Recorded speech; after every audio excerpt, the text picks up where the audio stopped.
And we're live. Great, thank you so much. Hello, everyone, and welcome to our 5G forum for legislators. My name is Deb Mullenhoff, and I'm representing the city of Ithaca. I'm an alderperson on the Common Council. I'm currently chairing the City Administration Committee, where the 5G legislation for the city has been moving through over the past few months. And I would also like to have our collaborator on this, Bill Goodman from the town, introduce himself as well before we get started. Yes, thanks, Deb. I'm Bill Goodman. I'm the Deputy Town Supervisor for the town of Ithaca.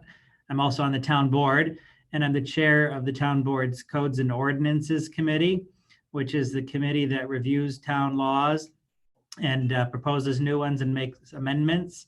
It's made up of 3 town board members and also a representative from our planning board, our zoning board of appeals, and our conservation board.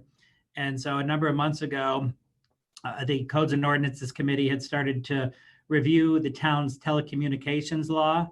The town has had a telecommunications law for perhaps 20 years. It's dealt mostly with large cell towers. The last major revisions were done in 2005. So the committee has started to think about making changes to it to update it and update the aesthetic regulations and also consider small cell facilities. And that's how we got into this issue at the town level. And the committee will make recommendations to the town board. But as we became aware of some of the issues around 5G, we wanted to take some time to educate ourselves and educate the town board, and also wait to see what happens with the Federal Circuit Court of Appeals decision that you might hear about later in this forum. That many of us are waiting to see what the Federal Court of Appeals says. And so the Codes and Ordinances Committee is taking its time to consider the changes we might recommend to our telecommunications law. Deb, are you all set, or did you want to say anything else? No, if you're interested in knowing sort of where the 5G legislation is at this point. So same thing, we had this come before the City Administration Committee. First, we were looking at the municipal license agreement, and that raised a lot of questions for our Common Council, and we ended up passing that tentatively. That agreement cannot be executed until the city has come to design guidelines that we agree on, and we have not yet seen a draft of those design guidelines. We started to get a lot of questions and concerns that were raised to us as a city council, and that's why we're hosting this specifically for legislators. We want to ensure that we're making informed decisions as this moves forward. We want to hear about all the potential consequences of benefits, and hence this collaboration was born. So at this point, we're sort of midway through our legislative process, and our next step will be reviewing and updating design guidelines. Thank you, Deb and Bill. So I'm Rod Howe. I'm supervisor for the town of Ithaca. And this has been organized by the town of Ithaca and the city of Ithaca, and it's sponsored by the Tompkins County Council of Governments. The whole point was to, as Deb said, educate ourselves about 5G as we make decisions moving forward. If you have questions during the presentation, you'll see an email address that you can send those to. That said, we know we're not going to be able to get to all the questions, so we'll have to make some decisions as we go through. We are certainly wanting to answer as many questions that come from local government officials, but obviously this is open to the broader community as well. If you have colleagues who were not able to participate now, you can tell them that they can go to the Town of Ithaca's YouTube website to see this after this evening. We had to make some decisions about how many panelists.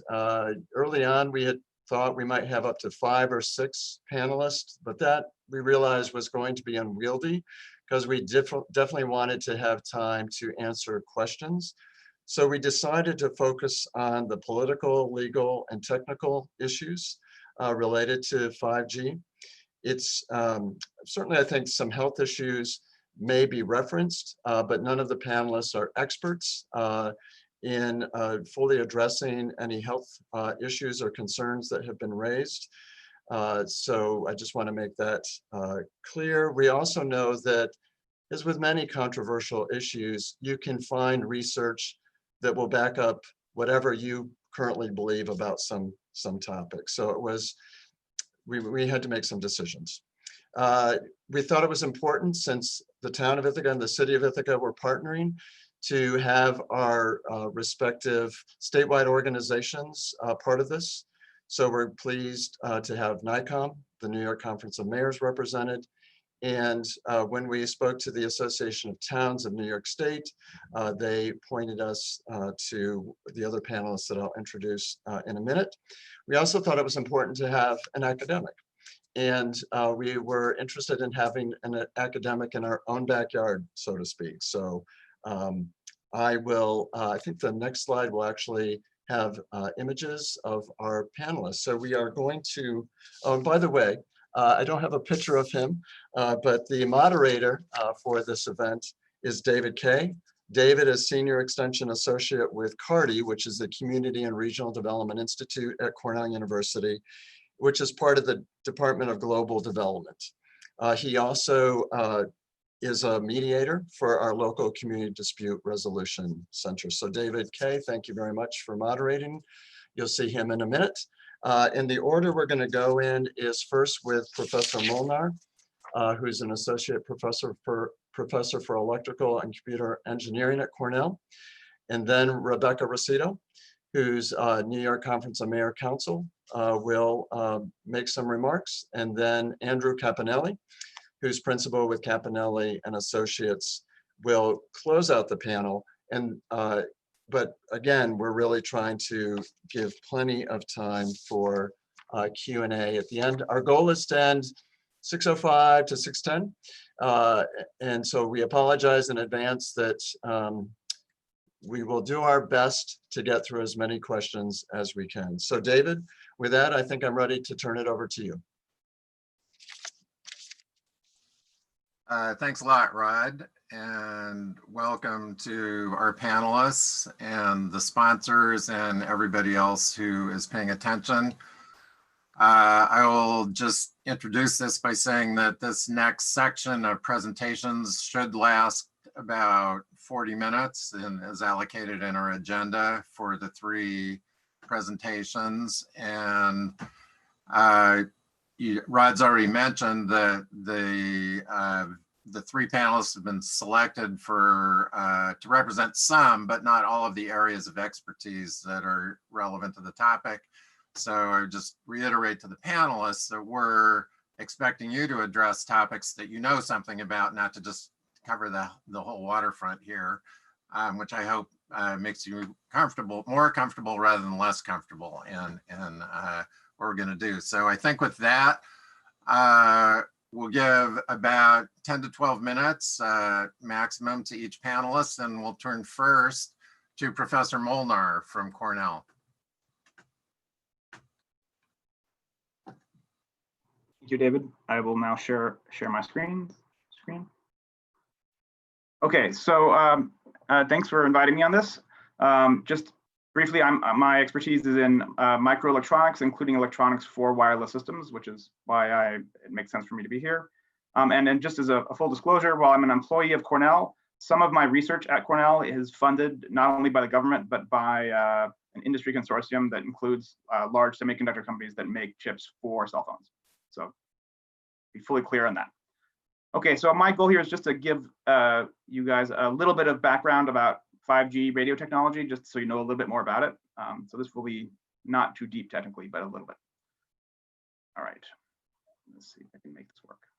So just briefly, if we want to talk about cellular radio systems, so the way your phone basically talks to the cell phone network, the main thing we typically care about in these now are data rate, which is basically how many megabytes you can either download or upload per second, and that in turn actually affects your download and upload speed. And obviously, if your upload or download speed gets really, really low, then basically you don't have a connection. So if you can't even talk on your phone, that means your bit rate is very, very low.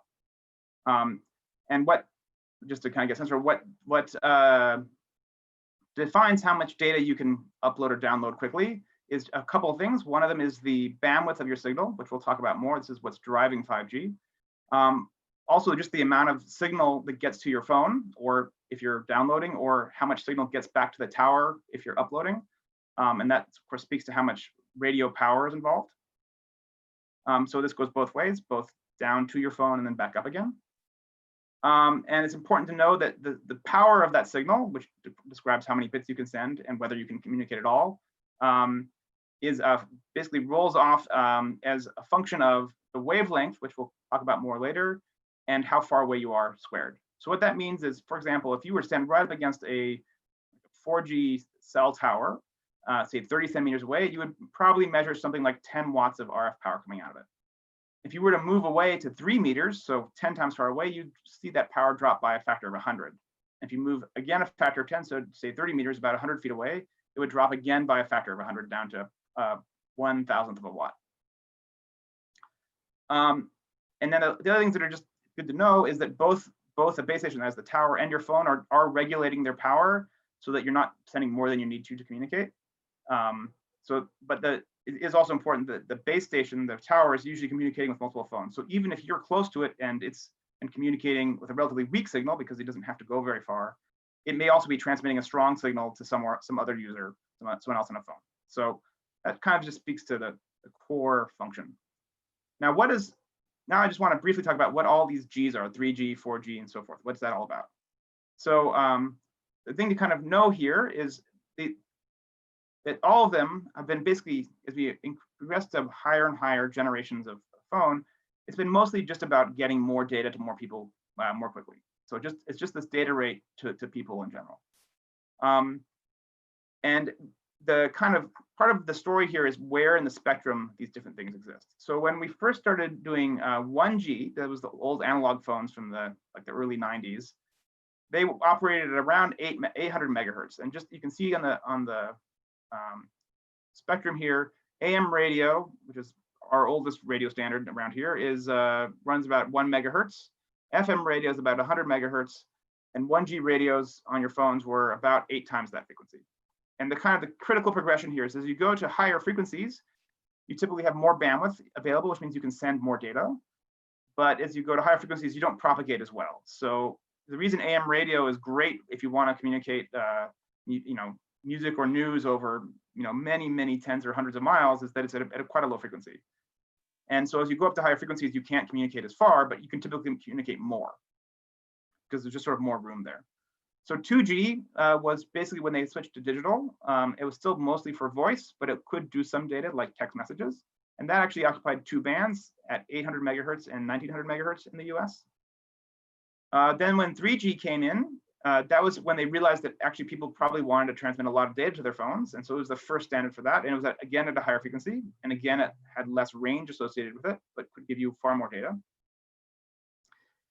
Then we came to 4G, and 4G is maybe a little bit of a marketing term, but what it really boils down to is it covered actually a lot of bands. So it both went higher in frequency for more data rate, but actually also started occupying other empty lower frequencies, like old UHF TV bands that weren't being used anymore.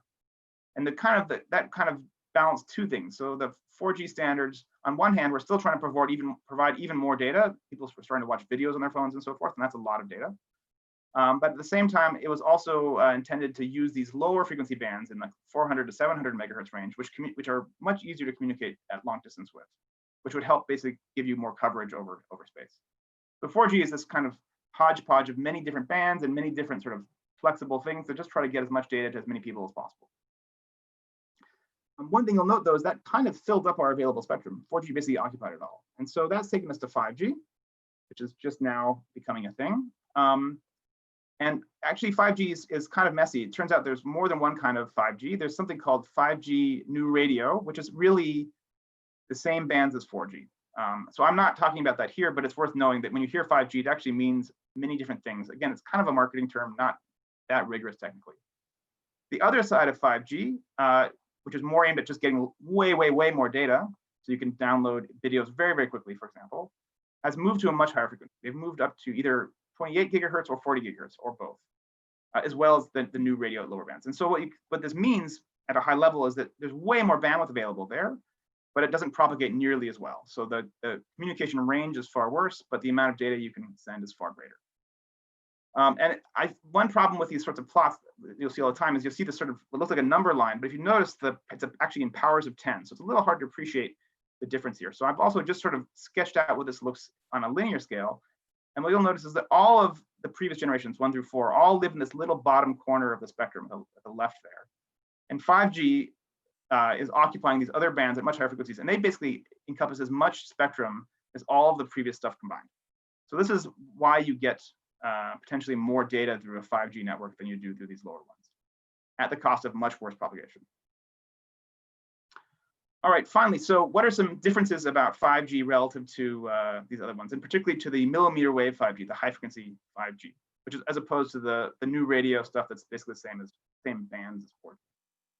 So the biggest difference is that at 10 times higher frequency to get all that more bandwidth, the wavelength is much shorter. It's only about a centimeter now, rather than more like closer to a meter. And that means that in fact, I think it's that means that your antennas can be smaller, which has some interesting consequences, but your propagation is far worse. So it's just inherently a shorter ranged system. And then on top of that, not only is it shorter range because wavelength is shorter, it's also shorter range because it's much more easily blocked by things like foliage and walls. So it's just an inherently a line of sight. You basically have to have a direct line between the base station and your phone for it to work. And it's much shorter range, but again, it's much higher data rate. That's the trade-off. It also turns out that at these much higher frequencies, it's just harder to generate signals, at least with today's existing electronics. So that means that the circuitry is generally less efficient. So you burn more power from the wall to get the same amount of radio power. And even those radio signals tend to be weaker, which again makes the range even shorter. So this has sort of two implications for how actual 5G is being implemented. The first is that it means that you have many smaller, lower power cells closer together because of the much shorter range that's available. This also can be useful for sharing spectrum because it means each of those, you can reuse the same spectrum in each of these different cells, and so more people can access it. So there's actually talk about using small cells also for not 5G, for other things, for the same reason, just you get more people using the same spectrum. And then something that's a bit unique to 5G technology, which is just a function of it being at a shorter wavelength, is that you can do what's called beamforming, where rather than having one antenna radiating everywhere, you have lots of little tiny antennas radiating in synchrony. And what that means is that the signal tends to propagate in one direction and not others, which both means that you can overcome some of the range issues, and also it's much more directed. So it's the radio signal is basically only going to the phone it's talking to and not to everybody else. And this actually allows, again, more people to access it. So the short version of this is the big implications for 5G is that it vastly increases the amount of data and the number of people who can access lots of data within a given area, but it's much shorter range and less efficient. So it's really only works on the scale of maybe 100 meters or so. So kind of on the scale of single blocks rather than our older 2G networks, which would cover many kilometers. So that's the quick technical overview, and I'll be happy to answer questions as they come up after this. Thank you. Thank you very much, Dr. Molnar. So I'm sure there will be more questions, but first we're going to turn next to Rebecca Rosito, who is counsel again with the New York State Conference of Mayors. Thank you. Thank you for having me. I'm going to share my screen now as well. And we're just back a slide. So this PowerPoint presentation is much longer than I'm going to be able to go into today, but it's meant to serve as sort of an outline for this conversation for you and moving forward. I actually have a short link here that links to this presentation, articles that I've written about this issue, as well as some sample policies for you to look at to kind of get your feet wet with all of these situations that were going on. So Professor Molnar just finished talking about how we use small wireless facilities for both 5G and 4G, right? So one thing that I wanted to point out is that small wireless facilities and the installation of these, or even the siting applications that you have maybe received or will be receiving, are not just for 5G. The 5G conversation is what I think most of us are focused on, but it's much broader than that. It's not just 5G, it's 4G. And I think there were some questions about what happens when we have a community that abuts another. There's only 4G coverage in the town, but the city has 5G coverage. What's going to happen? And it's very similar to what the professor was talking about with our previous generations of wireless technology, right? So when you're in an area that has less service, your phone goes down to 3G, but you still have some coverage, right? Or then you go back up to 4G and 4G LTE. When we have a more ubiquitous 5G network, the phones will be able to go back and forth like that, is my understanding. So we'll need new phones, because our phones right now, unless you do have a 5G phone, won't be able to operate on both of those types of technologies, because as he described, they're very different. But certainly, it's not as though 4G is going anywhere anytime soon. We're still going to need it to provide service in areas that doesn't have 5G, that don't have 5G. So we talked a lot about this, so I'm not going to waste our time focusing on and repeating what the professor already much more articulately explained. But just to remember that the 4G and 5G nodes are going to be necessary, and they do operate on different networks. So they'll both be necessary, right? So both small cells for the 4G network to densify that service, as well as the 5G small cells to really propagate that service. And I think it's important to point out that this 5G technology is not necessarily going to fill areas or provide service to areas that are unserved currently, but will help get better service to the areas that it goes to. So I'm going to skip ahead to the regulations, because I think this is the framework that we want to focus on right now, that we are working within the Telecommunications Act of 1996 and the recent regulations, what is called the Third Report and Order from 2018, that impacts the installation or the siting, local government siting of small wireless facilities. And sometimes when I give this presentation, I like to say that I think of the Mighty Ducks, and if any of you have seen it, there's Charlie. He's like the captain of the team, but he always says he's a better coach than a player, because he likes to see it all and give good guidance. And that's how I feel. I am not a practitioner. I am not a litigator like Andrew, who's going to be speaking to us next. He's going to be your captain for sure, and perhaps I'm the coach behind the scenes with my understanding of what the regulatory framework is.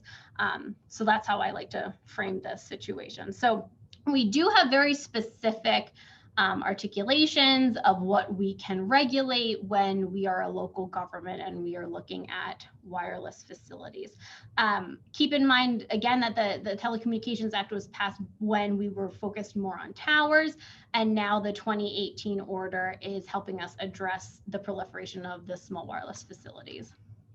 So I will touch on health effects from the perspective of the Telecommunications Act. We, as state and local governments, are prevented from regulating on the basis of perceived environmental and health effects, right? So this is really determined at the FCC level, and I'm very sympathetic to local governments who, while we can't regulate on the basis of that, we definitely have constituents and interested parties that are concerned about those health effects. And so it's usually my recommendation that you work with your applicant, your telecommunications carrier in your area, to say, how can we best educate our public on this? Again, I'm not an expert on the health effects, but based on my research, that's the best way to go, because local government's hands are tied in a lot of ways when it comes to health effects or that sort of thing. So let's talk about the order. It provides specific ways that local governments still have control, but it also restricts our control in a lot of ways as well. So a small wireless facility is a very specific piece of structure, or piece of infrastructure, I guess. The antennas are less than 3 cubic feet. Associated equipment is about the size of a refrigerator, and they can't be on a structure higher than 50 feet. So very specifically not a tower or a monopole that we're talking about here, but a small wireless facility. Sometimes you hear them referred to as backpack structures that go in the municipal right of way. I skipped by a couple slides that were talking about why we focus so much on the right of way, but I'll mention it here, that we need this technology in our right of way so that it reaches people, right? So the professor was saying how the millimeter waves technology that is used with 5G, it's not as strong. It's more powerful in a way that it can transmit much more data, but it has a lot of problems going through buildings, trees, stuff that just happens to be outside and inevitable, right? So when we think about where these facilities need to go, we really are thinking about them as being installed in the municipal right of way, closest to the people, closest to traffic, closest to where we're going to be needing that cellular service. Okay, so there are some questions I wanted to go over. So the Telecommunications Act says that we can't have unreasonable discrimination among similarly situated providers. So this is all of our telecommunications carriers, Verizon, AT&T, T-Mobile and Sprint, and T-Mobile and Sprint are merged now, right? So as long as we're treating them all the same, we are in the clear, and this is the same under both the, we'll call it the tower regulations as well as the small cell regulations. So we cannot regulate small wireless facilities if they have the effect of prohibiting personal wireless service, right? And I'm going to skip to my 5G slide here. The 2018 order created a new standard that is relevant to us here. It's called the Material Inhibition Standard. It's based on an old, actually, payphone decision, the California payphone decision that says we cannot inhibit market entry, and we cannot dissuade or prevent the densification of a network. So even if the city of Ithaca, the town of Ithaca have coverage, and then this was one of the questions, even if you have full cell coverage with 4G, it's likely that a carrier can say, well, we can densify the network, we can make this service better in this particular area. And if that's the case, it's going to be much more difficult to deny an application on that basis, right? So if we can densify the network, we can make it better, more supportive of those that are using it, we're likely going to have to grant that type of application. Okay, so again, can't inhibit network densification, can't prevent market entry, and this does apply to those third-party carriers, provided that they are actually transmitting FCC licensed, like, what is the word? Like, it's provided they're actually providing that service. So if you're using, if Mobility has a node, for instance, that is transmitting Verizon's service, then this order will also apply to them. So the regulations also provide a very specific shot clock for when applications need to be reviewed. It is 60 and 90 days for the small wireless facilities, right? Tolling is allowed if applications are incomplete, and certainly a municipality can agree with a local government, a local government can agree with the applicant to extend the period of time to review that application. But there was a lot of arguments from the wireless industry when this petition was being reviewed by the FCC that said that local governments are stalling and not reviewing the applications quickly enough. And so this is the shot clock that came out of it. I will mention here that there can be no moratoria on the review of a siting application, so that would be prohibited under the regulations. So I don't recommend that a local government adopt any type of moratoria at this time. There are no deemed granted provisions in the regulation. So what a deemed granted provision would be is if if you denied their application for some reason and the court said that they could automatically put up their installation on the face of the application. Instead, the applicant would have to go to court in order to be granted the opportunity to make that installation. So there hasn't been that next step of a deemed granted provision at this time. Okay, so co-locations, I'm going to skip forward because I think the meatiest part of what we want to talk about is also related to aesthetic considerations. So, and if we want to talk about fees, I'm happy to do that and maybe the question and answer component. But local authority is preserved under the 2018 order. Safety and aesthetic considerations may be adopted provided that they are non-discriminatory, meaning apply to all of the carriers in the same way. They're reasonable and published in advance. So you need to adopt a telecommunications policy that would articulate these aesthetic and safety considerations prior to reviewing any type of application or trying to impose these type of requirements. So sometimes the questions are asked, can we underground everything? Well, you can't underground everything with small wireless facilities because they have to be in the right of way. They have to be accessible, and that's how they transmit their signals through the air, right?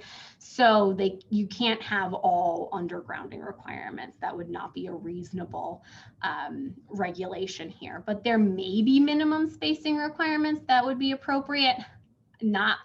I say maybe very cautiously there because I think there's always arguments to densify the network and what would that look like. But I think there are other ones we can come up with, certainly as it applies to our aesthetic considerations. Potentially some stealthing requirements and that sort of thing in our historic and preservation districts. Those of you that know a lot about this topic will also remember that there was a new order and some regulations that were put out this year that relates to how much we can actually camouflage or require stealthing technologies be used to hide these facilities. And so that's why I think it's important to really articulate what types of aesthetic requirements we want in our telecommunications policy itself. Okay. I know that some of you had asked about the Ninth Circuit case. So I'll just mention that right now. Oral arguments were heard back in February, but no ruling has been announced as of yesterday when I was checking this anyway. Maybe someone will correct me, but I don't believe that there's been any results yet. This is not necessarily the only case. Municipalities have been sued for violating the 2018 order. Most notably is the city of Rochester, whose motion to dismiss was recently denied. So certainly this is a real thing. We can certainly, all local governments should be cautious in denying applications. Certainly those applicants, those telecommunications carriers are going to be well aware that there was no stay of the order, so they can continue to act as though this is the case. But I will recommend that any type of telecommunications policy bake into itself the opportunity to revisit it should litigation like this be successful. For those of you that are maybe unfamiliar, like, wait a sec, Rebecca, you didn't even tell me what this is about. This case was brought up by several municipalities, including New York City, to challenge the FCC and its ability to adopt this type of order. The carriers counterclaimed and had their own lawsuits saying that the FCC did not go far enough. And so these cases were consolidated in the 10th Circuit. It was later transferred to the 9th Circuit, which my understanding is that that is better for local governments because their jurisprudence is more favorable to some of the arguments that the cities are making. So we will wait and see. I read a recent, or it's a little bit old now, but it was a Bloomberg Law article that was talking about who has the upper hand in this litigation. And the FCC has always been quite successful in defending itself against municipalities. But the FCC, this analyst anyway, was saying is sort of stretching their authority. So we'll see. However, there's also federal and state litigation to be mindful of as well. So there are two cases, there's two pieces of legislation, two bills that are before Congress. So there's this one in the Senate that would basically codify all of the regulations that the FCC adopted in 2018. But then there's this other piece of legislation that would basically dismantle all of that FCC regulation. So competing pieces of legislation for sure. Oh, and this is another one in the House, which basically does the same thing as Senator Feinstein's bill. And then there is also action going on our state, in our own state's legislature in terms of potential restrictions that may be imposed. So again, I would just recommend that any type of policy that a municipality wants to adopt or mention or contemplate changes that may be made at the state and federal level to revisit in the bill or in the policy. So my last, because I know I'm probably well over my time, is I have some recommended practices here that to certainly, I think the fees, I didn't mention fees in this presentation because they are pretty much set by the regulations, although there are ways to go beyond the presumptively reasonable fees if you evaluate all your costs in your right-of-way maintenance relative to that installation. So certainly you want to take that in consideration when you are adopting your policy. Let's see. These are just some other things I would recommend. And also my last recommendation for your policy would be to create a database of all of the installations. So I know that a lot of municipalities don't always know what poles are being attached on, whether they are municipally owned poles, if they are utility poles, if they're going on buildings. And so whenever your applicant is trying to install more of their infrastructure, I would recommend that you create a database to record and keep track of where all of these things are going. And as you can tell, I could talk about this a lot longer, but I will stop now. Thank you very much, Rebecca. And again, I'm sure there will be lots of questions in relation to your presentation too. Next, we will turn to Andrew with Campanelli and Associates. Yes, good afternoon. Well, thanks for having me. My position's much different than Rebecca's. I am a litigator. I've been a litigator for 27 years. I've handled over 7,000 cases. I've handled cell tower litigation and cell tower matters across the entire United States, probably as many as 23 federal courts. I'm on the front lines of the 5G rollout. Every day I handle opposing applications for the irresponsible placement of wireless facilities. Every day someone calls me to ask me about help in reviewing a local ordinance. Perhaps the most important thing I can share with you today is if you are a representative of local government, I can tell you that probably most of what you heard about the Telecommunications Act of 1996 is false. When Congress was considering adopting the Telecommunications Act of 1996, it considered giving the FCC the power to control the placement of wireless facilities. At the end of the day,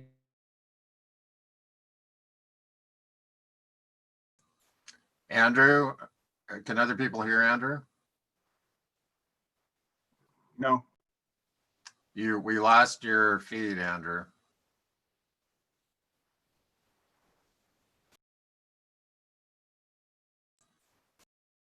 You're now on mute, Andrew.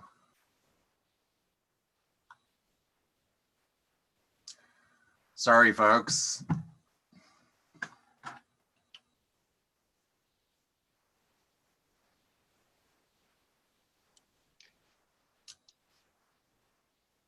In the meantime, are you there, Andrew?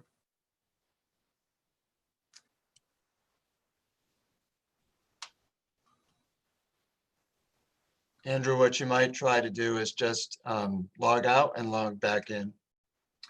And while we're doing that, Rebecca, did you have any like quick off the cuff kind of additions? I know you had a lot more to say. Sure. I was thinking about this as Andrew was just starting, that yes, his and my perspectives are very different in what we do. Could you just explain a little bit more about who you are in, yes, in that context? Sure. So my role for the Conference of Mayors is to really provide support, right? So that coach kind of analogy that I was mentioning, that we, when I get a question from we refer to their members to us. We're a membership organization.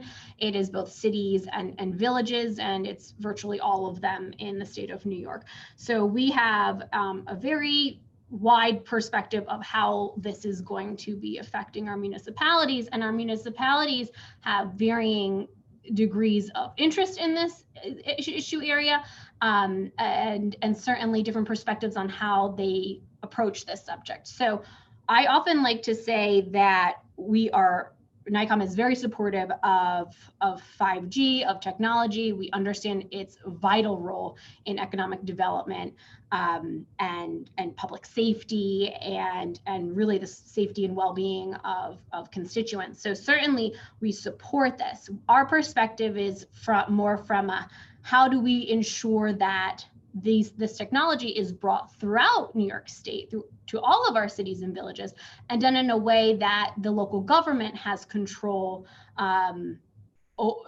oversees the deployment of this technology from a safety and aesthetic perspective.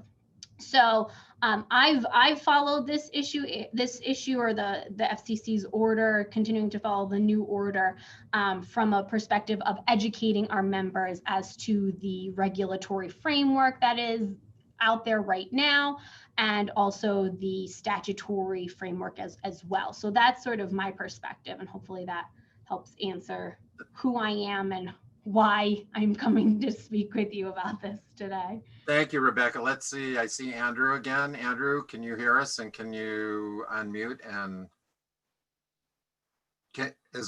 you're still mute? You're on mute right now, Andrew.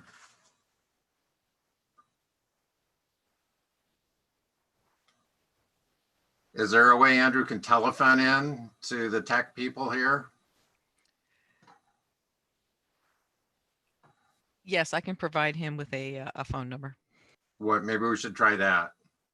And while we're doing that, I would also invite either Professor Molnar or Rebecca Rosito to add anything while we're waiting to see if we can get them on.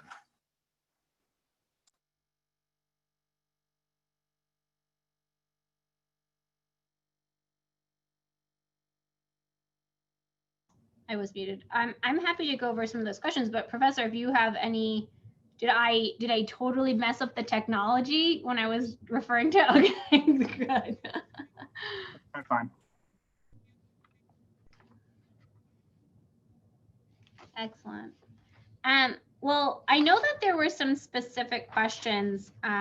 Is it okay if I start going over some? Sure. Why don't you take one that you can do quickly, because I see Andrew is telephoning in right now. Okay. Okay, sounds good. So one of the questions is, does a municipality have a right to impose conditions other than design guidelines on a provider? For instance, grant 5G installation licenses only if the telecom company implements internet service throughout the county. And the quick answer to that is no. Under the 2018 order, that type of incentive agreement would not be allowed. If there was some way to have a very that type of condition anyway is what I find to be problematic under the 2018 order. If you had a way to draft that so it applied to all of the applicants, for instance, there may be a way to do that, but you really couldn't condition a permit on the basis of, you couldn't condition the permit on the basis of providing service in a different area. It sounds like you would need to have, at the very least, very good legal advice to move in that direction. Correct. We always say consult with, I'm just behind the scenes, so consult with your municipal attorney. David, can you hear me? Hello? Andrew, yes. You're on, we can- Andrew. You go Great. ahead. I can hear you. All right, so I don't know what's going on with my mic, but I'm on by phone. So as I was mentioning, ultimately when the Telecommunications Act of 1996 was enacted, Congress preserved to local governments as a general authority the power to control the installation, modification of wireless facilities, subject to only 5 limited constraints. Using that power for the past 24 years, local government have enacted smart planning provisions, which is designed to accomplish 3 goals simultaneously, one of which is to enable carriers to saturate jurisdictions with wireless coverage. The second is to minimize the number of towers or infrastructure you need to provide that coverage, and to minimize to the greatest extent possible adverse aesthetic or other impacts on local residential areas and individual homes. That's worked well to the extent that sophisticated local governments have enacted planning provisions which enable them to handle those types of decisions. What I mean by that is they typically adopt some type of permit requirement for any wireless facility, whether a cell tower, small cell, or DOS node. The most common ones are a use permit, special use permit, conditional use permit. Part of the problems with some of these code provisions are they don't adequately guide their planning board, zoning board, city council, or town board as to how to apply their regulations. For example, they typically don't guide their planning boards as to what type of factual determinations they're required to make when entertaining a zoning application. So by way of example, if an applicant wants to build a 150-foot cell tower 16 feet from Mary Smith's front door, and the applicant claims they need it because they have a significant gap in service, maybe the planning board denies it based upon an adverse aesthetic impact, but they fail to make a determination as to whether or not the applicant has proved that they have a gap in service. And so after the application is denied, the applicant files a federal lawsuit, and within 90 days a federal judge issues an order telling them to let them build it. So you must enact local zoning ordinances that do a number of things. Of course, number one, you want permit requirements. Number two, you want to guide your local boards to know what type of factual decisions they have to make. You want to also guide them how to evaluate evidence. In 90% of the cases I've seen where applications are submitted by site developers, now these are companies that don't actually provide personal wireless services like Verizon or AT&T. These are companies that make money and are engaged in the business of building wireless infrastructure. In 90% of the applications I've seen submitted by them, the applicants submit false or material misleading information to the local boards, and rarely do the boards discover it. They don't know how to recognize when someone's giving them a false FCC compliance report or a propagation map which isn't based upon any hard data. And the problem is, if a local government doesn't know that the propagation map which has been submitted to them is pretty much meaningless, they're not in a position to understand if the proposed placement of a facility is consistent with smart planning requirements. You have to require an applicant who claims they suffer from a significant gap in personal wireless service to show you there is a gap, where it is, and where the boundaries are. Because then and only then are you in a position to understand if the proposed placement makes sense. So these are just some of the things I deal with. Of equal import is the recent ruling from September 2018 from the FCC. With the 5G rollout, the majority of which is being done by site developers, and they're coming in the form of small cells and DOS systems, most of the applicants wouldn't be able to show that these facilities are actually necessary to provide personal wireless services. I have case after case where a local jurisdiction can saturate an area with coverage with maybe 3 cell towers, one in the woods, one in a junkyard, and one in a landfill, while site developers will come in and want to put in 120 nodes for the same coverage. They make more money with 120 nodes. And they don't like the fact that under the standards being applied by federal courts for the past 20 years, local governments have the power to stop that. And I'll tell you exactly what I mean.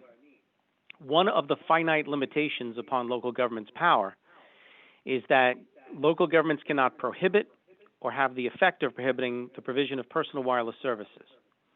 Now, when an applicant files an application claiming that a local government must grant their application because turning it down would be effectively prohibiting them from personal wireless services, federal courts have interpreted what that section means. And federal courts across the country have ruled that if an applicant claims that denial of their specific application would be an effective prohibition and thus violate the Telecommunications Act, the applicant has to prove it meets a two-part test. Number one, they have to prove they suffer from a significant gap in personal wireless service. And number two, that the proposed installation at the height they want, in the location they want, is the least intrusive means of remedying that gap or otherwise represents a minimal intrusion on community. They can't meet that test for the 5G rollout. So the wireless industry went to the FCC and got a recent ruling in September where the FCC tried to expand the exception to the general rule to wipe out the general rule. More specifically, this is what they said.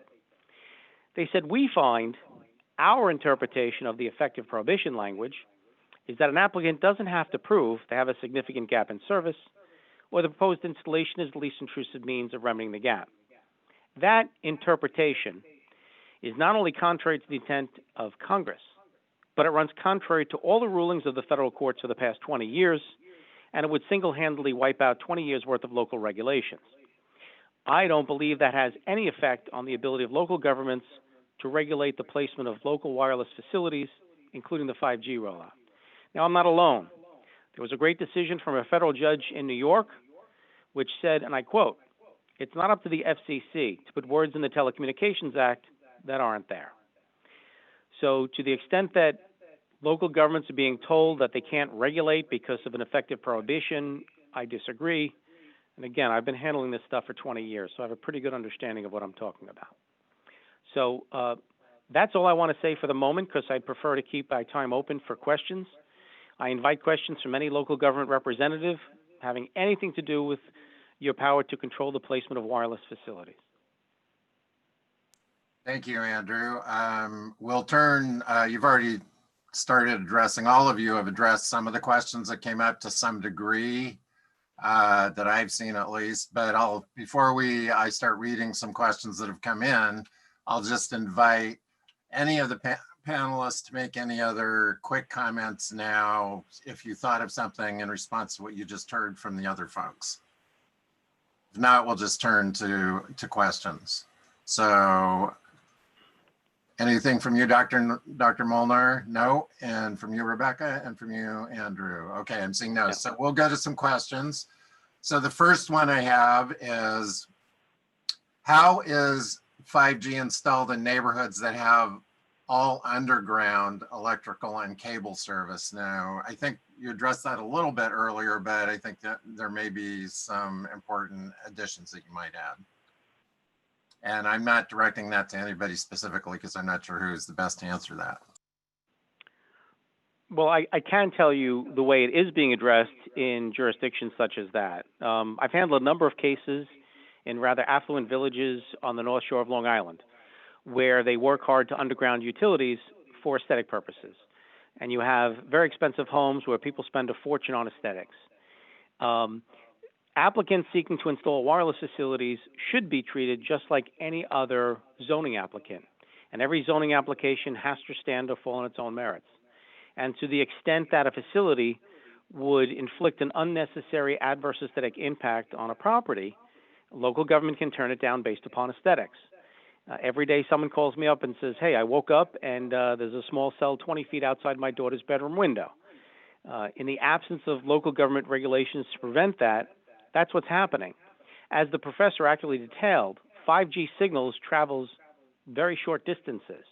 And so some of these proposals by site developers involve situations where they come in and they want to put facilities every 200 feet, which means that they're putting them right in front of people's homes or right next to bedroom windows. And as you might suspect, it'll have significant adverse impacts. And the worst part is it's inconsistent with smart planning because there are better, less intrusive means of remedying whatever gaps exist. So local governments can control this if and only if they adopt proper provisions in the local codes and they guide their individual planning board representatives and zoning board representatives how to make determinations. They must make factual determinations. And when they do, and as long as their determinations are based on substantial evidence, typically an applicant is not going to file a lawsuit claiming a violation of the TCA because they know that a federal judge doesn't want to be a board of zoning appeals, and they're not going to disturb a factual determination that was made based upon substantial evidence that the board had before it at the time it rendered its decision. Thank you. Here's another one. If the wavelengths in question don't penetrate walls, isn't it useless indoors and for the Internet of Things? Dr. Molnar, is that one for you? To answer that. So I think to some extent that's I don't know if useless is the word I'd use, but certainly my understanding of 5G deployed outside is that it's really more for people who are outside. I think it will go through some materials. Isn't blocked by everything, so it may come through windows, for example, or through some other building materials. But as I understand it, it's not really expected to penetrate deep indoors well, at least from a physics perspective. On the other hand, I think kind of the thinking is that if you're deep indoors, you have Wi-Fi or something, and you're using that instead. So, but yeah, it's the millimeter wave stuff just does not penetrate well. Okay. And just to Go ahead. piggyback off of that, when Verizon was first starting its 5G deployment, it was looking at more in-house systems. So I think that eventually we'll see 5G in buildings, and the professor can speak to this much better than I can, but will that replace our more traditional DAS systems that we have in buildings now? So I think we'll see what's going to happen, but there'll have to be some type of way to connect those networks. Okay, here's one that I think you've already partly addressed, probably for Rebecca and Andrew, but you might want to add some more. Does a municipality have a right to impose conditions other than design guidelines on a provider? For example, grant 5G installation licenses only if the telecom company implements internet service throughout the county. Is that clear? I can address that if you'd like. I think that would be intruding to the domain of the FCC. And I think that any regulation of that would be challenged as being preempted by the Telecommunications Act and the powers of the FCC. I would also add that you can consider certain safety considerations, right? So this question was specific to design guidelines. I would just annotate that to also allow for safety considerations. I know that in like Niagara Falls and in Rochester, there's ice shedding, for instance, on really tall poles, and that would be something that you would want to bake into your telecom policy. Absolutely. Thank you. If I can piggyback off that, sure. One of the many regulations that are appropriate are providing for sufficient fall zones around the towers for safe zones. Many jurisdictions, if not most sophisticated ones, draft fall zone requirements, and that's to account for structural failure, ice fall, debris fall, fire. Rebecca's correct, especially up north. If you were to have a 150-foot tower and ice forms on it, when the ice thaws, I have a physicist report that says from a simple 150-foot tower, a falling chunk of ice would reach a speed of 67 miles an hour before it reaches the ground. And so obviously you don't want people to be able to access the area in the fall zone. So one of the rule of thumb is the most common distance set for all states across the country is pretty much 110% of the height of the tower. That's considered a safe fall zone limitation.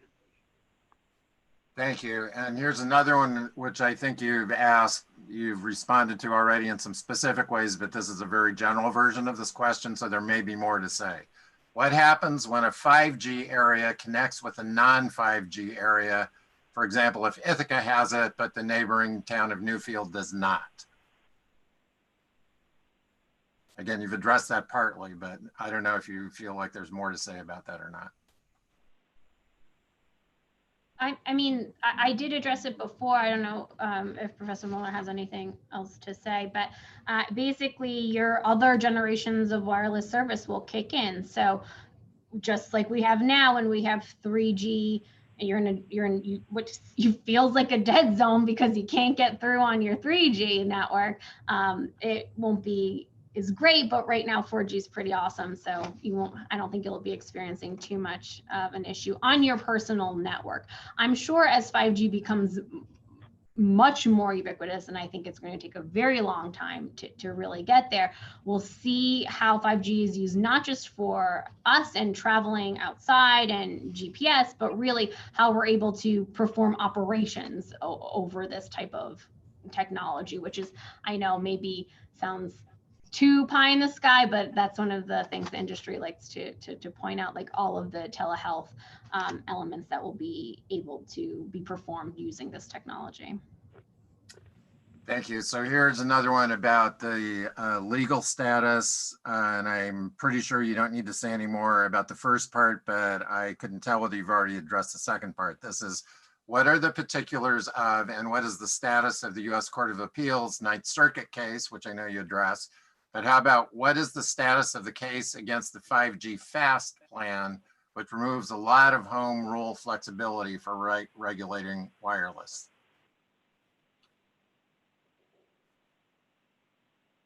Any thoughts? I mean, I can simply say that I'm not staying on top of it. I know the counsel handling that case. There are several pieces of legislation working their way through the federal government, both to assist local governments and both to take more power away from local governments. I'm far more concerned about state legislation. Probably the biggest danger to local governments today is that the wireless industry is employing their influence to persuade state legislatures to adopt ordinances which strip local governments of their power to regulate the placement of wireless facilities. They've got at least 20 states to adopt some form of ordinance, some of which are completely ridiculous. There's no legitimate reason for a state to take away the power from a local government to control the placement of wireless facilities in their jurisdiction. They are in the best position to know and understand their topography, their layout, their comprehensive plan, historic districts, and so I can't conceive of any legitimate reason for a state to strip that power from local governments. But right now, that is the number one threat to local governments everywhere, and I think local governments should make their voices known to object to any state legislator who's considering enacting something like that, or to the extent they've done so, they should be screaming and yelling about making sure it gets repealed.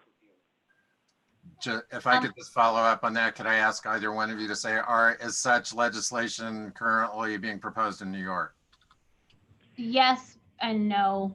There's an explanation to that. So in 2018 and this year, as part of the governor's proposed budget, there were provisions to do exactly what Andrew said, to have this sort of state version of the federal regulation. It went even further than the federal regulation in a lot of cases. And NICOM, the Association of Towns, were very active in opposing that inclusion in the budget, and we were successful both times. I don't think the industry is going to be giving up anytime soon, and I do think I'll just articulate their perspective, even though I do not share it as a member of NICOM and an advocate for local governments. But just so everyone is aware, they tend to have the perspective as a uniform system will be easier to manage. It'll be enable them to unroll this technology faster, and they're going to save money and then be able to invest that in other areas. I don't agree with that. I don't think that the savings that they get from the FCC's regulations are that tremendous. I don't believe that this will really hasten the process as well, and I don't believe that the industry is going to be enticed to go to underserved areas, for instance, because they're able to unroll 5G faster. As I mentioned, 5G is really not going to be useful in many, many rural parts of our state, and perhaps even our urban environments where we don't have great coverage in those areas either, right? So the homework, what is it? The homework gap. There's a phrase that it's not coming to the tip of my tongue, but it is significant throughout the state. And so 5G is not going to make that happen. But certainly it would be a lot easier for the industry to have, one set of regulations to follow, as opposed to going to each of our 530-ish villages and 63 cities. And I don't know, Andrew, how many towns, there's like 900 something towns. So There's quite a few. certainly you can, that would be their perspective, and to just present that side. Right, and I appreciate, Rebecca, that you bring up the fact that you're representing local governments very officially, and Andrew's perspective is also a local government perspective, but not everybody takes that perspective who has authority over these issues. So you can't expect every state official to be supporting local government authority by any means. So here's the next one. Is this statement true? And maybe this is more for you, Dr. Molnar, at least to start with. So is this statement true? These new 5G base stations will use about 3 times as much energy as current 4G base stations. Taken together, a 5G rollout would substantially increase Ithaca's carbon footprint. True or false, or something in between? So it's a good question, and I tried to educate myself a little bit on that, because it's not something I know deeply. It is the case that 5G, like this higher frequency systems, are less efficient in terms of the power they actually radiate as data, as signal that you can pick up for data versus how much power they consume. That's just due to the way electronics are. On the other hand, they are shorter range, and so in that sense, they're going to send less power out. On the other hand, there's more of them. So I guess I don't really know the answer. I think someone would have to actually look at the official specs of one of these base stations to find out how much power they consume. But it wouldn't surprise me if it were true. I'll put it that way. But I don't actually know the answer. So that may be something that, in the context of the city and towns plans for climate change issues, that they should take into account based on what you're saying. I think what I really don't have a good sense for is so that the sort of the amount of power that's being consumed in this on a given base station, as I understand it, is not massive. It's kind of kilowatts, which is to say, 10 light bulbs. It's not a huge amount of power, but if you have a lot of them, so I don't have a very good sense of what it would be for the when they say it significantly increased the carbon footprint. I don't have a very good sense for like what proportion of the total power consumption it would be. So I really can't speak to that. But I don't think it's crazy to guess that 5G, especially when it first rolls out, will be less efficient. Because I think it's just true with technology in general. Is usually we meaning humans and engineers, invent things and then we make them better. And so, I'm sure a 3G base station is less power hungry than it used to be, just because we got better at making them. So if you put out a new system, it's going to be worse than it could be, just always. But I don't know the answer. Is the final. Okay, thank you. I'm not sure who this would be for, Bess, but is it true that the FCC has not updated safety guidelines since 1996? And if so, why not? When will updated FCC regulations on 5G be available? I can take that. It's true. The FCC has not revisited its antiquated standards since 1996. But it's actually worse than that. There's many arguments as to whether or not the levels of radiation that the FCC has deemed safe are in fact safe. They have what are called the general population exposure limits, which are supposed to be the maximum level of radiation to which the operators of facilities can expose members of the general public. I'm not getting involved in the debate as to whether or not those levels are safe or not. There is a lawsuit pending right now. One of my clients is a plaintiff in that lawsuit. I suspect that lawsuit's going to take some time. Of greater impact is the fact that in reality, the facilities are essentially unregulated because the limits are never enforced. And I'll explain what that means quite clearly. Unless someone picks up the phone and calls the FCC and tells them that they tested a specific facility and the radiation it's emitting exceeds the FCC's limits, the FCC never, ever tests these facilities. And that means nobody's testing them. The wireless industry knows that. I have had cases across the country where facilities have exceeded the FCC limits by as much as 400 to 600%. Now, that has precipitated some regulations by local governments for testing. And there are 3 different types of regulations. The first is self-expense testing. That involves situations where a local government adopts a regulation that says they're going to randomly test these facilities, and the local government's going to pay for the testing. And in the event they find a facility exceeding the FCC's limits, they schedule a hearing, and they give the owner of the facility 30 days to show cause why they shouldn't revoke the permit and rip down the facility. The level 2 type are the owner expense regulations. These are regulations which were first adopted by local governments in California, where they adopt testing requirements randomly. They have RF engineers go without warning to the owner of the facility, test them, and the owner of the facility has to pay for the testing. The wireless industry threatened litigation over it, never followed up. The third type, and my personal favorite, are key town provisions. These are provisions which deputize every citizen of the municipality. Any citizen can hire an RF engineer, go test a facility, and if they find the facility exceeding the FCC's limits, they can personally file a lawsuit to have the facility ripped down. And if they prove the facility was exceeding the FCC's limits, the owner of the facility has to pay their attorney's fees. That is the one most likely to precipitate litigation, but I never tell local governments enough that the risk of litigation under the TCA is extremely limited, and here's why. If a local government, whether in the context of adopting an ordinance or enforcing an ordinance, violates the Telecommunications Act, and an applicant sues them in federal court and wins, they don't win a penny. The TCA does not provide for compensatory damages or attorney's fees.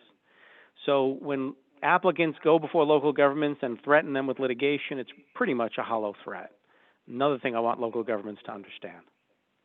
Can I follow that one up with 2 other questions, which I think are closely related then?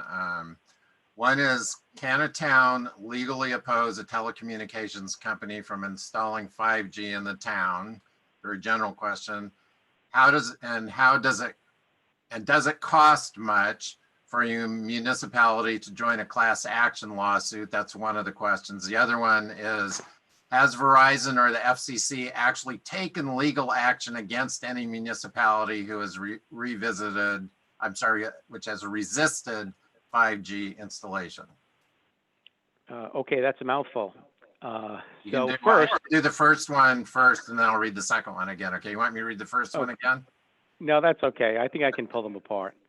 So the first one is, can you just prohibit 5G? And the answer is no. And nor should the goal be.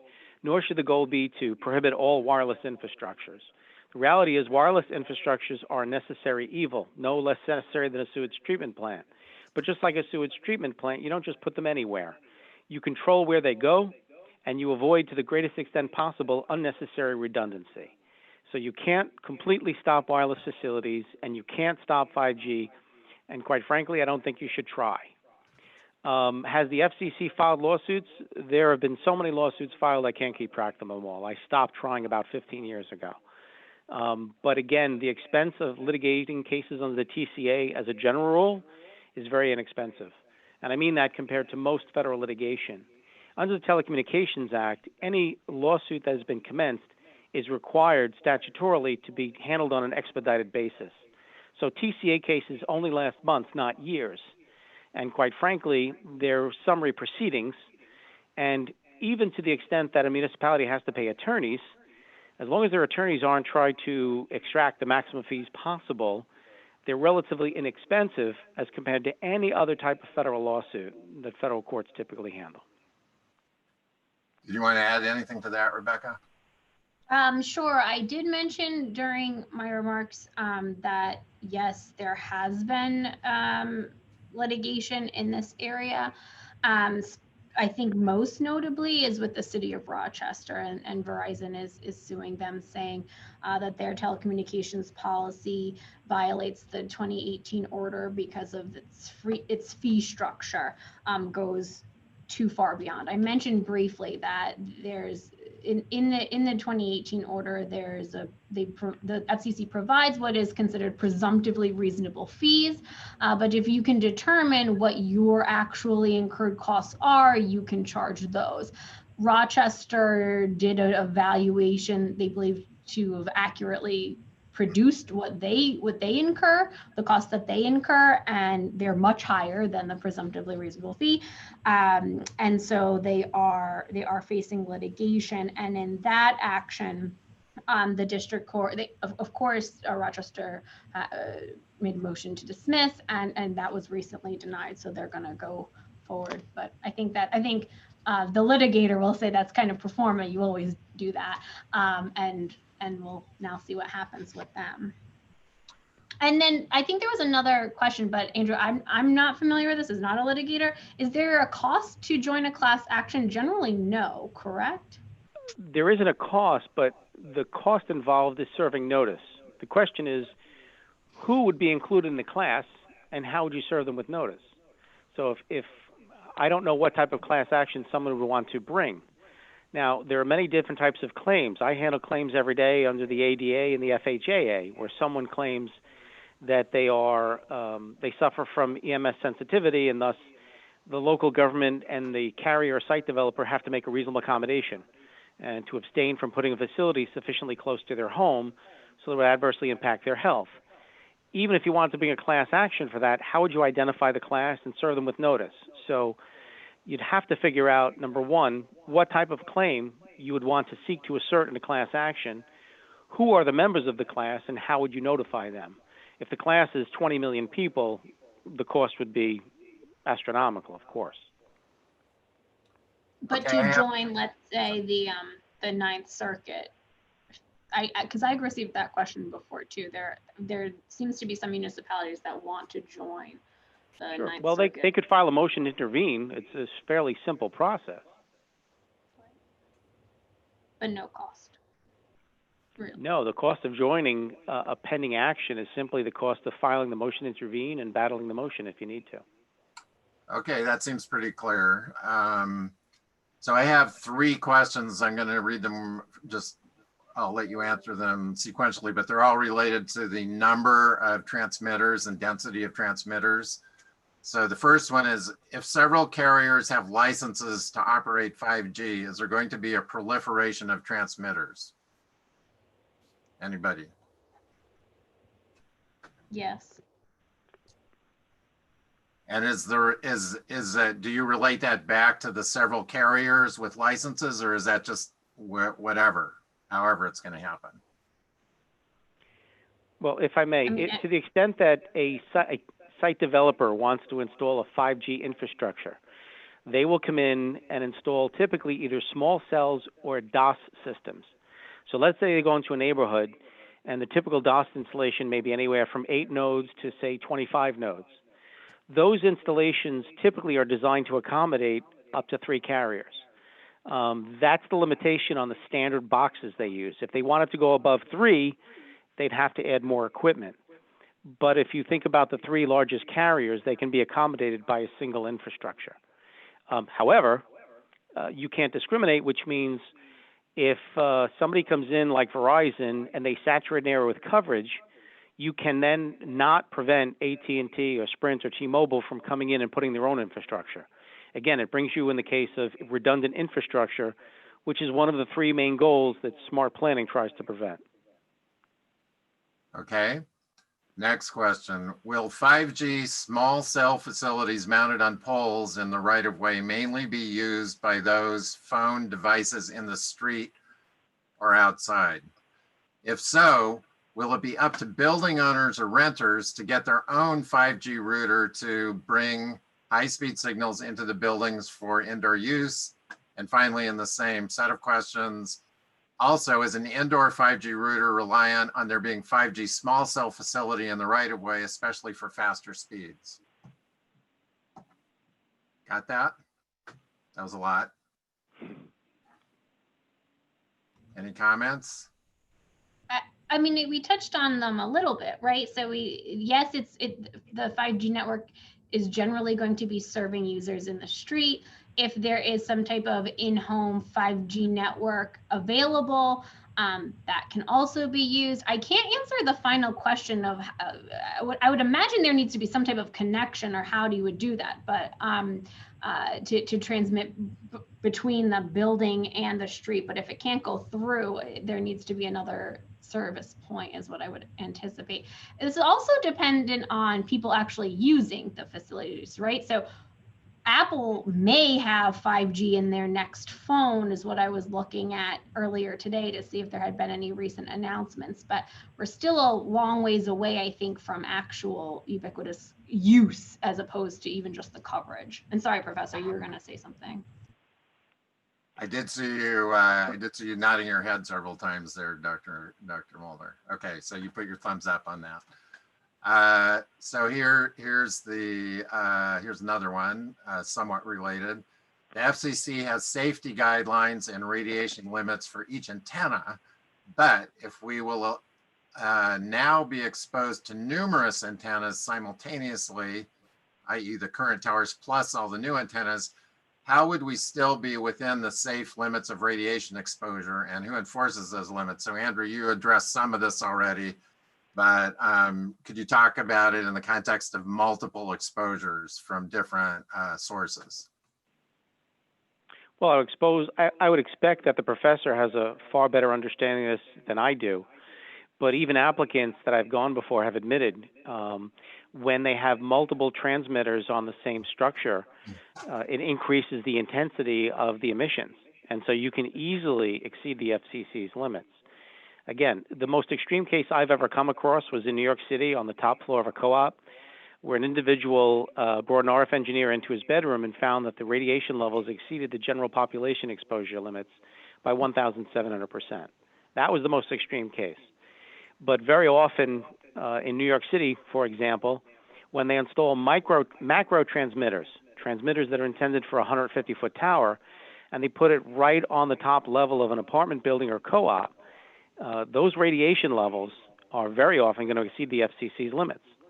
And unlike car emissions, where you have to have your car tested periodically, the FCC never tests these facilities. And you don't have to take my word for it. Go on the FCC's website, and you can read it for yourself. In addition to that, any facility under 200 feet doesn't have to be registered with the FCC. So the bottom line is, for the vast majority of the 5G rollout, the FCC has no idea where these facilities are and no idea what level of radiation they're exposing members of the general public to, which is why local governments are starting testing requirements. And they started in California probably 8 or 10 years ago. If I recall correctly, the first jurisdictions to adopt testing requirements were the cities of Berkeley, Burbank, and Davis, all in California. So on a daily basis, local governments have to make a decision. Are we going to take a chance and adopt testing requirements to protect our citizens so we know the FCC is not testing these things and run the risk that maybe someone will file a suit? Those are decisions only local governments can make. But I think anybody who lives in close proximity to a facility would be well advised to get an RF meter and test it periodically. So here's a different question about the applicability of certain parts of state law. So I'll read this question. Are 5G design standards subject to environmental review pursuant to the State Environmental Quality Review Act? And are applications for installation pursuant to a master license agreement subject to environmental review pursuant to that Environmental Review Act? So it's really, what's the role of TICRA? What? I was asking if Rebecca wants to handle that or she wants me to. Rebecca, I mean, I'm sure you can. I actually don't handle seeker questions for NICOM, so I always cringe when these ones come up. I mean, I can talk about it, but very superficially. SEQA refers to the New York State Environmental Quality Review Act, and local governments are required to analyze whether a proposed structure or the building of a project may have a potential adverse impact on the environment. As a general rule, individual structures are considered type 2 actions, which really don't involve full SEQA review. So they'll issue what's called a negative declaration and end it at that. As far as a master license agreement, I haven't seen a case where anybody has yet claimed that because of the volume of facilities that are intended to be installed, the cumulative effect might be sufficient to trigger a concern over potential adverse impact on the environment. I haven't seen that yet, but I'm reminded of the Kiowa Indian case out of DC Circuit, where the FCC was shot down for acting arbitrary and capricious, where they were acting regulations which would broadly affect massive numbers of installations without considering NEPA. And in that case, because of the cumulative effect, the DC Circuit Court of Appeals ruled that the FCC acted arbitrary and capricious and struck down the decision. Andrew, if I could just clarify your answer slightly, what I thought I heard you say was that in the way you answered led me to believe that yes, these projects are reviewable under SECRA, but that typically there's a negative declaration that's associated with it, depending on whether or not they're categorized as type 1 or type 2 or unlisted. Yeah, the typical, even 150 or 175 foot tower typically will be found not to propose a potential for such a significant adverse impact on the environment that it would require a full environmental review under SEQA. Thank you. Once a license agreement is established, what legal recourse does a municipality have to limit the size and number of small cell facilities placed on an individual pole or within close proximity to other small cell facilities? If nobody wants to answer, I'll take that. I have to point out the fact that municipalities can act in multiple capacities. When a municipality is entertaining a zoning application, it's acting in a regulatory capacity. If a municipality is going to allow a facility on property owned by the municipality, it can be argued they're acting in a proprietary capacity. And so, number one, when they enter a master license agreement, either as a landlord, effectively, or simply as a regulatory body, they can enter a master agreement. But that does not absolve the owner of the facilities from compliance with local zoning laws. So if they put up a facility on a pole and then they want to increase the height or size of the facility, which very often happens, they still have to comply with the local zoning code. Which brings me to the Middle Class Tax Relief and Job Creation Act of 2012, where we deal with this every day. A local government approves a facility for 150 feet, and then the applicant goes and builds it at 170, because under the Middle Class Tax Relief and Job Creation Act, it empowers the owners of facilities, once they're built, to increase the height exempt from further local zoning review. So they can go up an extra 20 feet after you approve a tower. And that's something I deal with all the time. Okay, you've already answered a version of the question I'm going to ask next. I'm going to slightly reframe how the person wrote it by saying, are there any circumstances under which a town which would really is doing everything it can to prevent or restrict development by a telecom company, is there any circumstance under which their actions can be, if they lose a lawsuit, where they can be held monetarily responsible for any damages if they lose the suit? Well, at present, I'm unaware of any case anywhere in the United States where a carrier, site developer, or other applicant sued a local government for denying an application for the installation of a wireless facility under the TCA, and they were awarded any damages or any attorney's fees under the TCA. Now, if there's some other type of claim, maybe there was a contract or something like that, I can't speak to that. But the Circuit Courts of Appeals have been consistent.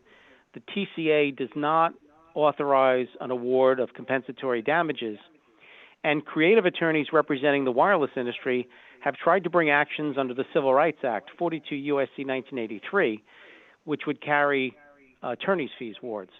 And thus far, to my knowledge, every court has shot that down. So far, zero. What they get is an order directing the municipality to give them whatever permits are necessary to allow them to build their desired facility if the municipality violated the Telecommunications Act. Rebecca, you're unmuted. Did you have anything about that as well? I don't think so. I think I was thinking about the previous question, but Okay. I'm good. Okay, we have several more, and we're getting a little short on time. I think we might be able to get through all the ones I have in front of me at least. Will 5G affect emergency communications networks, for example, jeopardizing communication between 911 and local public safety agencies? So that sounds like partly technical question. So I'll answer the technical piece.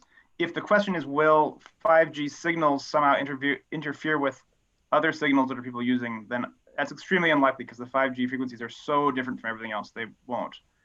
If the question has to do with like network level things, if everybody's using 5G and will they interact with each other, then I can't speak to that. But from a straight up like signals interfering with each other perspective, that's a very unlikely scenario, I would think. And there is the FirstNet program, right? So AT&T won that contract and is now, I don't know I don't remember the particulars of it, but they have the ability to basically, when first responders are needing to use the network, like kick people off the network in order to transmit the signal in a state of an emergency situation. Okay, we'll go back to one that's a little related to the question on the State Environmental Quality Review Act. This asks essentially this question: is there any role for the national environmental, for NEPA, the national version of the state environmental law? And under either of those laws, in this context, what opportunities are there for public comment during review? And Well, my view of it is that NEPA is most commonly triggered only when a proposed action by a local government has the potential to inflict a substantial adverse impact on the environment, which is why when the FCC issues orders, which has a broad effect on hundreds of thousands, if not millions of facilities, then it triggers an obligation under NEPA to consider, NEPA. As far as notice, people would have to watch the FCC's website and to find out when it's going to make a decision, and there's a comment period, and you can make comments during the comment period.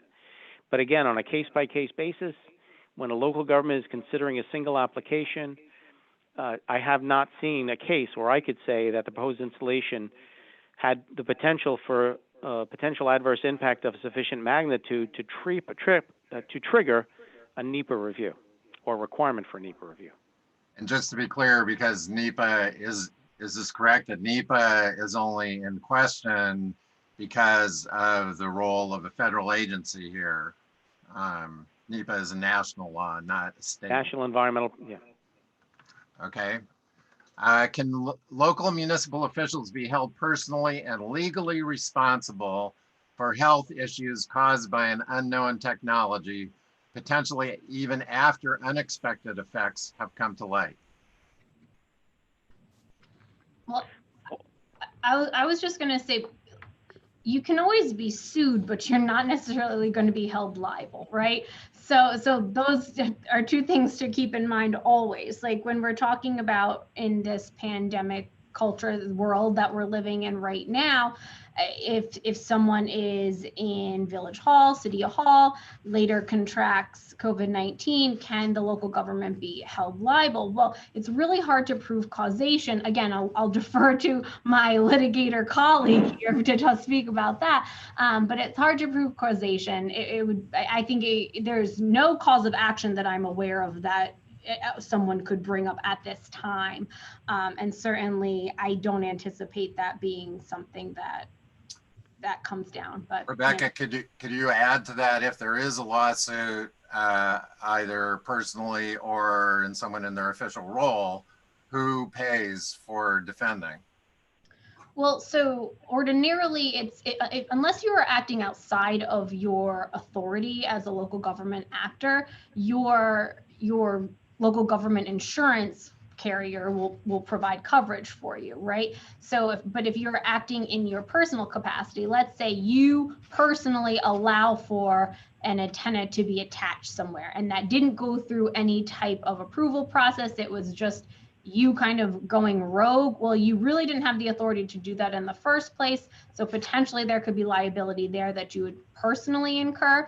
But generally speaking, if this is actions by the village board, or city board or town board, those individuals are not going to be held personally liable. Anything on that one? Anything additional, Andrew? Well, sure. I mean, at this juncture, the wireless industry is going to take the position that we're complying with the FCC's guidelines. So as long as our facilities don't emit radiation levels and we don't expect members of the general public, expose members of the general public to radiation levels which exceed those limits, we're in compliance. And we can't be held liable any more than a TV station or radio station. Now, there is growing evidence of adverse health impacts from even non-ionizing radiation. And I know this because I receive anywhere from 20 to 30 phone calls every day with people providing me with evidence of adverse health impacts. But again, one of the constraints of the Telecommunications Act at this juncture provides that local governments can't consider that. As long as they prove they're FCC compliant, local governments can't consider the potential adverse health impacts. Now, are we in the same position that tobacco companies were decades ago? Maybe. Maybe someday the science will get there. And then who's going to be responsible? I agree with Rebecca. If a local zoning official is acting in their official capacity, I think the town is going to indemnify them, or they may simply have absolute immunity from liability. I don't know. That's not my forte. But I think ultimately, eventually, litigation will probably come to pass. Okay. We just have time for a couple more. Some of them will be one of them will be compound, but maybe this might be for you, Dr. Molnar. How are 5G antenna attached to utility poles in the right of way? I'm sorry. This might not be for you. I'm not sure. How are 5G antenna attached to utility poles in the right of way being assessed for property taxes? Utility poles are assessed through the New York State Public Service and appear in various tax rolls. I believe the PSC and FCC have orders that require utilities to allow attachment to the poles, but I don't know how the attachments will be assessed. So anybody know about assessment? That might be more for you, Rebecca. So as far as I understand, these types of attachments are going to be considered personal property, so they're not going to be assessed in the same way. And that's pretty much the extent of my ability to speak on the assessment of them. So to me, when we're talking about the installation of a small wireless facility in the right of way, either on a utility pole or a municipally owned utility pole or a light pole, we're really going to be looking at charging them right of way access fees. This one might be the one that might be for you, Dr. Molnar. Has an argument been made that a gap in coverage is limited to the 5G band? I'm not exactly sure myself what that means, but. I'm not sure what that means either, but from what I understand, the argument isn't that there are places that there are gaps in coverage that could only be covered by 5G, because I don't think that's ever true.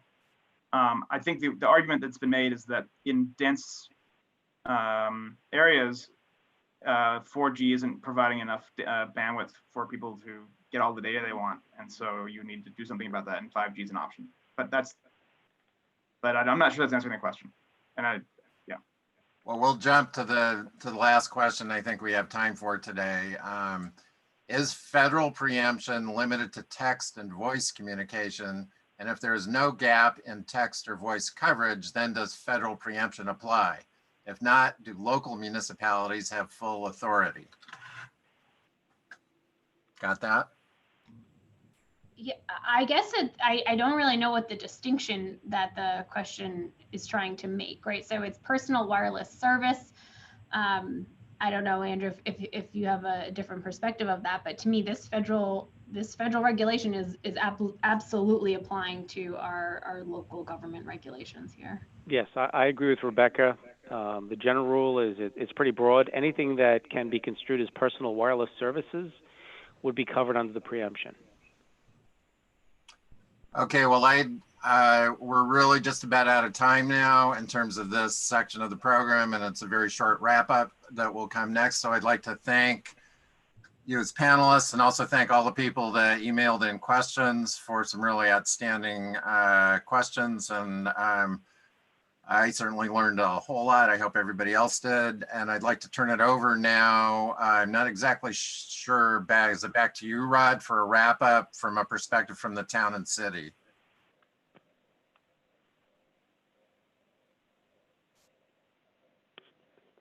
It might be Deb. Yes, I'm just trying to unmute myself. Sorry about that. So I just want to thank the panelists and David, thank you for moderating. Thank you for the questions that got sent in. I think this has taken a step toward helping us educate ourselves about some of the issues. So I think we're going to end it here. Deb, I don't know if Deb or Bill, did you want to say any final comments other than to just say also thank you to everyone? No, I want to echo again, this has been very, very helpful. I think it's been really challenging for us to really wade through all of the different information that's out there and available. We want to make sure we're making good, informed decisions.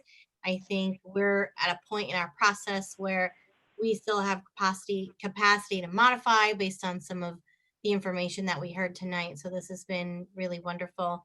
One of the things we did not address, I know some of the questions had really specific questions on the individual municipal process, right? So we didn't drill down into City of Ithaca process, but you can reach any of us on City Council at council@cityofithaca.org, and we'd be happy to do any follow-up questions that may not have gotten addressed through this panel that are specifically related to City of Ithaca as we move forward with this issue. So thank you again to everyone.